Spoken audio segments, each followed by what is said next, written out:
নমস্কার, শিকারপুর প্রাথমিক বিদ্যালয়ের পক্ষ থেকে আপনাদের জানাই শুভ সকাল। আমাদের বিদ্যালয়ে একটা বিশেষ প্রজেক্টে আমরা দীর্ঘদিন ধরে কাজ করে চলেছি, সেটা হচ্ছে আদর্শ তিথি ভোজ।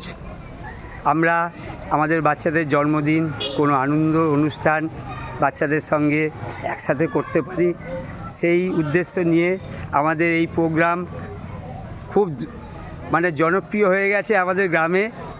আজকে আমাদের এই যে ক্লাস 4-এর ইশান্ত বালা, ওর আজকে জন্মদিন। ওর মা বাবা আমাদের কাছে জানিয়েছিল, তার সমস্ত অ্যারেঞ্জমেন্ট আমাদের হয়ে গেছে। আজকে শনিবার, ছেলেমেয়েরা একদম কালারফুল ড্রেস পরে চলে এসছে। দেখুন কি অপূর্ব লাগছে। আমরা যদি সবাইকে নিয়ে একটু আনন্দ করতে পারি, আমাদের লক্ষ্য সেটা।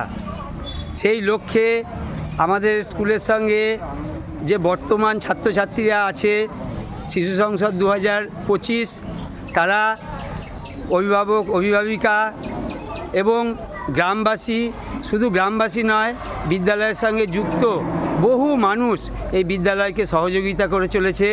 আপনাদের সম্পূর্ণ সহযোগিতায় আমাদের এই প্রোগ্রাম চলবে। আর আপনাদের জানিয়ে রাখি, আগামী বছর আমরা এবছর প্রাক হীরক জয়ন্তী বর্ষ পালন করছি। এই প্রাক হীরক জয়ন্তী বর্ষে শ্রীশান্তের আদর্শ তিথিবোধ হচ্ছে। আগামী বছর হীরক জয়ন্তী 75 বছর পূর্তি। আমরা সবাইকে আগাম আমন্ত্রণ জানিয়ে রাখছি শিকারপুর প্রাথমিক বিদ্যালয়ে। আমরা আমাদের সাধ্যমতো চেষ্টা করব সমস্ত মানুষদের নিয়ে। শিকারপুর প্রাথমিক বিদ্যালয়ের যে প্রাক্তন ছাত্রছাত্রী, তাদের একটা বড় ভূমিকা আছে, তাদের সঙ্গে আমরা কথা বলছি, আগামী দিনে আরও কথা বলবো। সবাই মিলে আমরা হীরক জয়ন্তী বর্ষ পালন করব খুব ধুমধাম করে। আপনাদের সকলের পূর্ণ সহযোগিতা কামনা করি। আপনারা সকলে ভালো থাকবেন, সুস্থ থাকবেন। নমস্কার।